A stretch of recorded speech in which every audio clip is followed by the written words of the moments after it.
दोस्तों का स्वागत है आपके इस यूट्यूब चैनल हिंद क्लासेस 234 में। तो आज को हम लोग देखने वाले हैं क्लास 11th के बच्चों का, ठीक है, आर्ट्स का बच्चों का, ठीक है, अर्थशास्त्र का हम लोग देखने वाले हैं आंसर की, ठीक है, इकोनॉमिक्स का आंसर की देखने वाले इस वीडियो पे, ठीक है। तो इसलिए इस वीडियो को शुरू से लेकर अंत तक देखिएगा और चैनल पर नहीं हो तो चैनल को सब्सक्राइब कर दीजिए और बेल नोटिफिकेशन को ऑल पे सेट कर दीजिए, क्योंकि जो 5 अगस्त को होगा उसका भी question paper, real question paper आप लोग को इसी टाइप से मिल जाएगा, ठीक है। और आंसर की भी हम लोग बता देंगे, पूरा आंसर भी बता देंगे, तो चैनल को सब्सक्राइब करना ना भूलिएगा। तो चलिए, तो आज की इस वीडियो को स्टार्ट करते हैं। क्लास 11th आर्ट्स विषय अर्थशास्त्र, समय 1 घंटा मिलेगा, ठीक है, पूर्णांक 20 मार्क्स का होगा, ठीक है। तो चलिए, तो आज की इस वीडियो को स्टार्ट करते हैं। तो चलिए, तो आपका देख सकते हो सेशन ए में आप लोग का दिया हुआ है वस्तुनिष्ठ प्रश्न, ठीक है। चलिए, और चैनल को न्यू तो चैनल को सबसे पहले एक बार सब्सक्राइब कर दीजिए और बेल नोटिफिकेशन को ऑल पे सेट कर दीजिए और इस वीडियो को जो है अपने दोस्तों तक ज़्यादा से ज़्यादा शेयर कीजिए, तभी आप लोग का 5 अगस्त वाला क्वेश्चन पेपर मिलेगा, ठीक है। ज़्यादा से ज़्यादा आप लोगों को सपोर्ट दिखाना है, तभी सपोर्ट दिखाओगे तभी क्वेश्चन पेपर मिलेगा, नहीं तो मिलना असंभव हो जाएगा, ठीक है। चलिए, और हम लोगों से छोड़कर कोई आप लोगों को क्वेश्चन प्रोवाइड भी नहीं करेगा, ठीक है। चलिए, तो देख लेते हैं। तो देखिए, आज का देख सकते हैं सेशन ए में आप लोगों को कहा जा रहा है, और वीडियो को जो है आप लोग हाइप कर दीजिएगा, ठीक है। हाइप क्या कर दीजिएगा, हाइप कर दीजिएगा, ठीक है। चलिए, तो देखिए, पहला क्वेश्चन कहा जा रहा है, क्या होता है, अर्थशास्त्र का धन संबंधित दृष्टिकोण किसने प्रस्तुत किया। अर्थशास्त्र का धन संबंधित दृष्टिकोण किसने प्रस्तुत किया। क्या बोल रहा है, अर्थशास्त्र का धन संबंधित दृष्टिकोण किसने प्रस्तुत किया। तो क्या बोल रहा है, एडम, क्या बोल रहा हो जाएगा इसका आंसर, एल्फ्रेड मार्शल, या फिर हो जाएगा आपका रॉबिसन या फिर सैन्यूलेंसन, उसके बाद है एडम्स स्मिथ। तो ये हो जाएगा आप लोग का ऑप्शन नंबर डी, ठीक है, एडम स्मिथ, ठीक है। चलिए, अगला प्रश्न देख लेते हैं। अगला प्रश्न 2 नंबर प्रश्न आप लोगों को किस टाइप से रहेगा, देख सकते हो। क्या बोल रहा है, यदि किसी दूसरे व्यक्ति द्वारा एकत्रित आंकड़ों का प्रयोग क्या बोल रहा है, प्राजना अपनी अध्ययन के लिए करती है, तो प्राजना के लिए वह आंकड़े कहलाएंगे। तो वह आंकड़े जो है क्या कहलाएंगे, ठीक है। तो इसका हो जाएगा आप लोग का प्राथमिक आंकड़ा या फिर द्वितीय या फिर उपयुक्त दोनों या फिर इनमें से कोई नहीं। तो इसका आंसर हो जाएगा द्वितीय आंकड़ा, ठीक है, ऑप्शन नंबर बी सही उत्तर हो जाएगा, ठीक है। चलिए, अगला प्रश्न देख सकते हो आप लोगों का बोला जा रहा है, वर्ग 10 से 20 तथा 30 से 40 में उच्च वर्ग सीमा कौन सी है, ठीक है। तो उच्च वर्ग सीमा कौन सी है, तो देखने से ही लग रहा है, तो 10 से 20 बड़ा है या फिर 30 से 40, तो 30 से 40 ये हो जाएगा, ऑप्शन नंबर डी सही उत्तर हो जाएगा, ठीक है। चलिए, ऑप्शन नंबर 4। चलिए, यहाँ पर देख भी सकते हो कि ओरिजिनली 100% देख सकते हो 4/8/2025 लिख दिया हुआ है, ठीक है।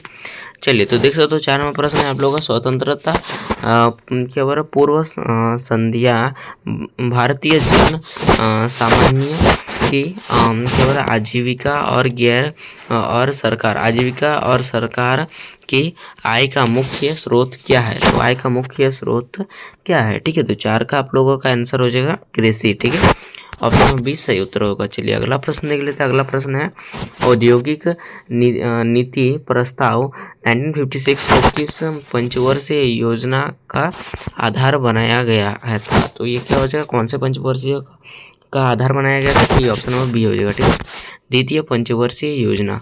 अगला प्रश्न 6 नंबर, निम्न में से कौन है, क्या बोल रहा है, नई आर्थिक नीति का एक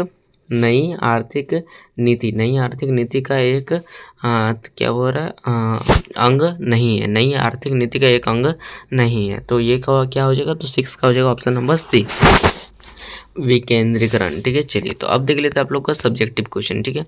चलिए, हम लोग आप लोगों का सब्जेक्टिव का क्वेश्चन दिखा देते हैं। इस टाइप से आप लोग क्वेश्चन रहेगा, उसके बाद हम लोग इसी वीडियो में आंसर भी देखेंगे, ठीक है, आंसर भी देखेंगे क्वेश्चन का, ठीक है। चलिए, तो देख सकते हो आप लोगों का सेशन बी में कहा जा रहा है, क्वेश्चन पूछा जाएगा, ठीक है, और 2 नंबर करके प्रत्येक प्रश्न रहेगा, ठीक है। चलिए, तो लघु उत्तरीय प्रश्न रहेगा। तो पहला प्रश्न 7 नंबर कहा जा रहा है, चयन की समस्या से आप क्या समझते हैं? तो चयन की समस्या से आप क्या समझते हैं, ये पहला प्रश्न है। दूसरा प्रश्न है, प्राथमिक व द्वितीय आंकड़ों में अंतर स्पष्ट करें, ये दूसरा है। तीसरा देख लेते हैं आप लोग क्या, स्वतंत्रता के बाद भारत में भू सुधार के लिए अपनाई गई नीतियाँ कौन कौन क्या बोल रहा है, कौन कौन सी थी, ये आप लोगों का क्वेश्चन बोला जा रहा है।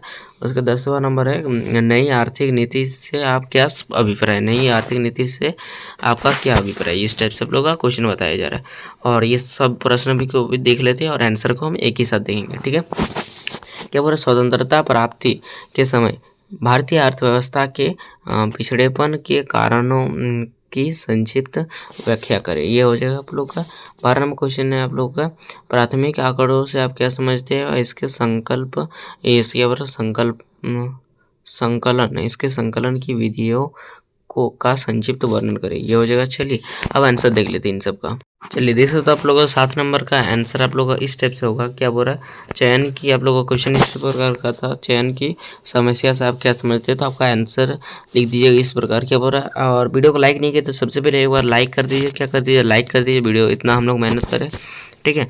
और इस वीडियो को जो है लाइक कर दीजिए और सब्सक्राइब कर दीजिए चैनल को, ठीक है।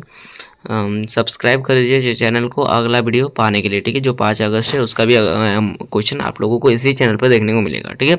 चलिए, तो क्या बोल रहा है आप लोग का, यहाँ पर आप लोग का उत्तर देखिए इस प्रकार होगा, संसाधन समिति, क्या बोल रहा है, संसाधन समिति होते हैं जबकि मानवीय आवश्यकताएं असीमित होते हैं, ठीक है। इसलिए हमें आवश्यकताओं में चुनना पड़ता है कि कौन सी आवश्यकता पहले पूरी की जाए, कि चयन की समस्या, इसी को चयन की समस्या कहते हैं, ठीक है।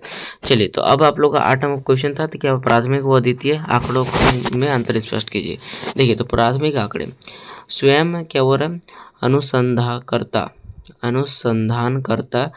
अनुसंधानकर्ता द्वारा पहली बार एकत्र किए गए होते हैं, ये प्राथमिक आंकड़ा, ठीक है।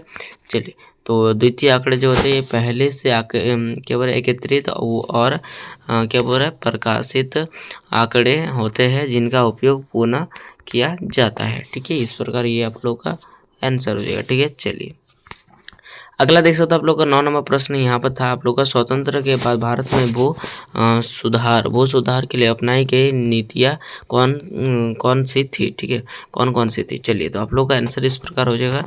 क्या हो रहा है, जमींदारी, उसके बाद उन्मूलन, या फिर उसके बाद जमींदारी, उसके बाद भूमि धारण की सीमा निर्धारण, उसके बाद भूमि का पुनर्वितरण, उसके बाद है कृषकों को स्वामित्व अधिकार प्रदान करना, ठीक है। ये आप लोगों का हो जाएगा इसका आंसर, ठीक है।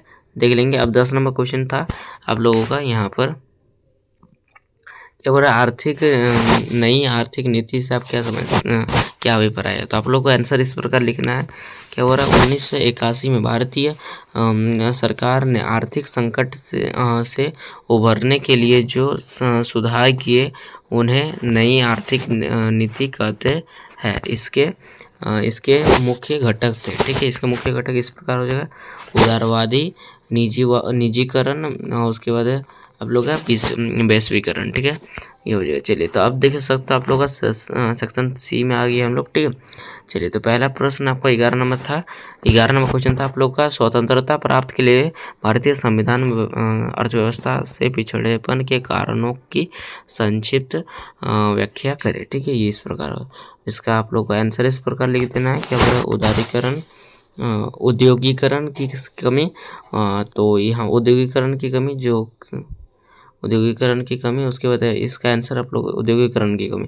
अंग्रेजों ने भारत में क्या बोल रहे, आधुनिक उद्योगों का विकास नहीं होने दिया, ठीक है। चलिए, उसके बाद हो जाएगा आपका कृषि की दयनीय स्थिति, खेती पारंपरिक थी, सिंचाई और तकनीक का अभाव था, ठीक है। चलिए, उसके बाद आप लोग का बेरोजगारी और गरीबी, ठीक है। क्या बोला, जनसंख्या अधिक थी, रोजगार के अवसर सीमित, ठीक है।